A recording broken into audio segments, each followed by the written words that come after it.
Imagine ruling an empire in disguise. You'd need a false beard first. One woman actually pulled this off completely.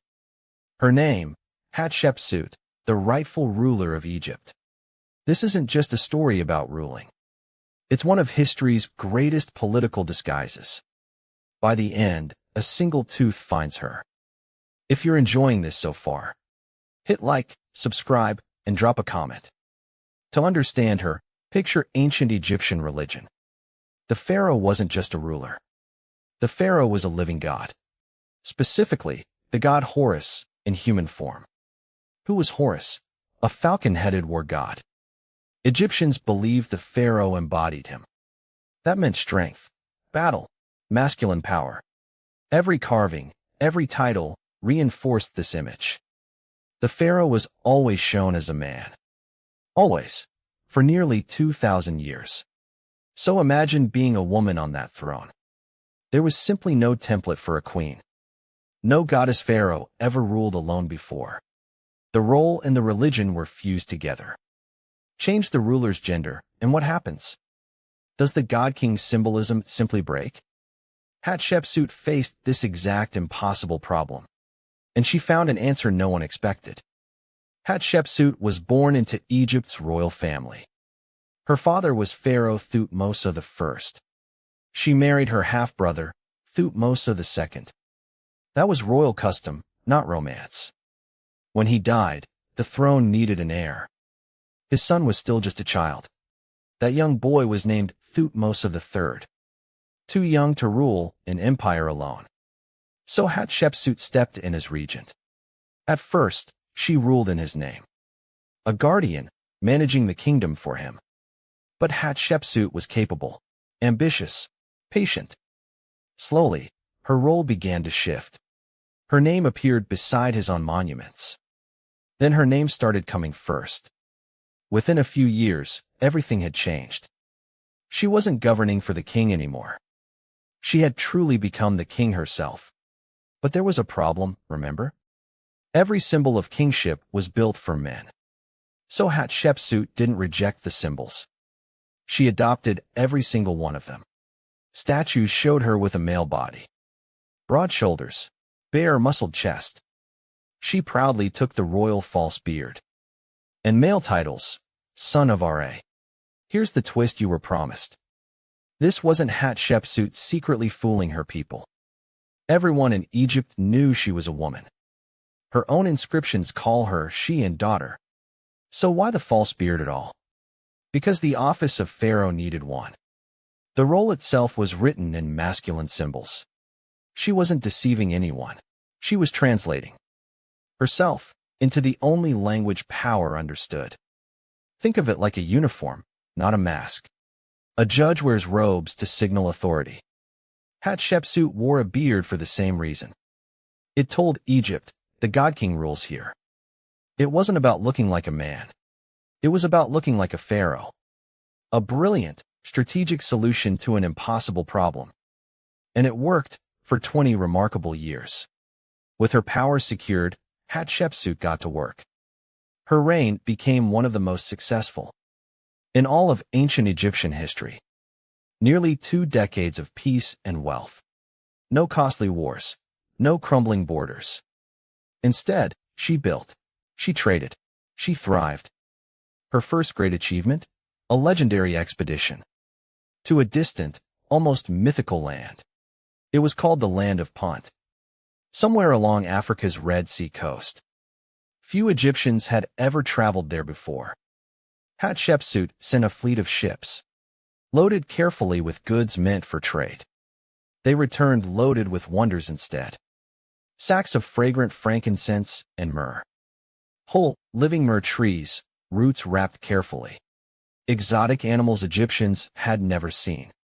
Gold, ebony, ivory, and rare panther skins. It was a public relations triumph.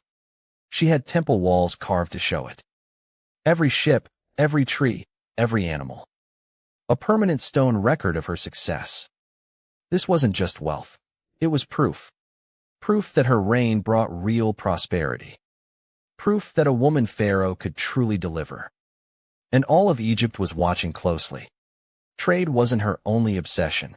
Building was too. Hatshepsut launched massive construction projects. Her masterpiece rose at Deir el-Bahari, a mortuary temple carved into golden cliffs. Terrace upon terrace, climbing toward the mountain. Ramps, colonnades, gardens of imported trees. Unlike anything built in Egypt before. Architects still study it today. It remains breathtaking 3.5 millennia later. She also raised towering obelisks at Karnak. Single blocks of granite, nearly 30 meters tall. Cut, carved, and moved without modern machines. One obelisk still stands proudly there today. The tallest surviving obelisk in Egypt. Every monument declared the same message. This pharaoh rules, and rules well. For almost 20 years, this continued. Peace, prosperity, monuments reaching toward the sky. Hatshepsut had truly done the impossible thing. She'd become one of Egypt's greatest pharaohs. Then, sometime around 1458 BCE, she died. You'd think that would be the end. But after her death, something strange happened. Years later, someone tried to erase her. Completely wiped away from history itself. Her statues were carefully pulled down. Smashed into pieces, sometimes hundreds of pieces. Her name was chiseled off monument after monument. Off temple walls, off official king lists. Wherever her image appeared, it was attacked. It looked like an act of pure hatred. For decades, historians assumed exactly that. The broken statues weren't just destroyed. They were dumped in a quarry pit. Right beside her own magnificent temple. Thousands of shattered ancient stone fragments.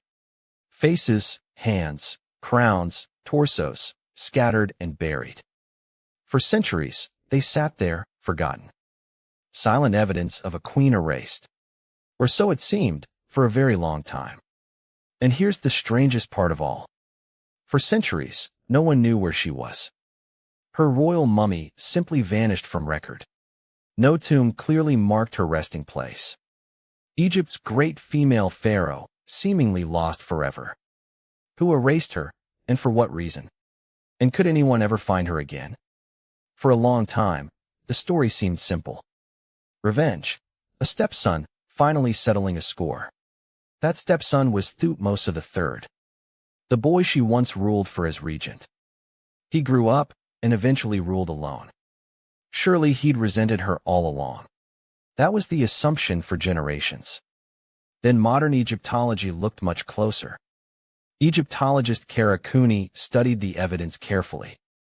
She wrote, "The Woman Who Would Be King." Her findings changed the whole story. The destruction didn't start right after Hatshepsut died. It began decades later, under a different reign, timed with Thutmose III's own son, securing his place as the next pharaoh. Erasing Hatshepsut made that succession look clean. Political strategy, Cooney argues, not personal revenge. So the erasure wasn't hatred after all. But that still left a mystery unsolved. Thousands of shattered fragments still filled that pit. Could anyone ever put her back together? Enter Herbert Winlock, back in the 1920s. An archaeologist with the Metropolitan Museum of Art. He excavated near her ruined temple and found that quarry pit, full of pieces. Most people would have called it hopeless. Winlock didn't see rubble. He saw a puzzle. Thousands of broken fragments, no picture to guide him. He began sorting them, piece by piece. A tiny chip of a broken nose here. A curved piece of a false beard there. Fragments of eyes, fingers, crowns, sandals. Year after year, he kept matching pieces. Slowly, faces began emerging from the dust. It took him and his team years. But piece by piece, Hatshepsut reappeared. Statue after statue, slowly rebuilt from fragments. Her calm, confident face restored to stone. Winlock's patience gave her back her image. Today, many stand in museums worldwide. Proof that erasure doesn't have to be permanent. One puzzle was solved. One mystery remained. Where, after all this time, was her body? Enter Dr. Zahi Hawass, many decades later. A leading Egyptian archaeologist and antiquities expert. In 2007, he set out to find her. He examined unidentified mummies from the era. One had already been sitting in storage for years. Found in a small, unmarked tomb nearby. Nobody knew if it was really her. Then Hawass found a small wooden box. The box carried Hatshepsut's own royal name. Inside it, embalmed organs and one tooth. A single molar, kept for the afterlife. Hawass had the unidentified mummy CT scanned. The jaw was missing exactly one molar. He compared the loose tooth to the gap. It fit, precisely, perfectly, beyond any doubt. After centuries lost, Hatshepsut was found. Identified by history's smallest piece of evidence. So picture her again, false beard, crossed arms. Crook and flail, standing tall in stone. Someone once tried to erase that image. They smashed her statues, chiseled her name away. But patience rebuilt her, piece by piece. And a single tooth brought her home. Now imagine ruling an empire in disguise. You simply would never need to hide again. Today, the world knows exactly who you were.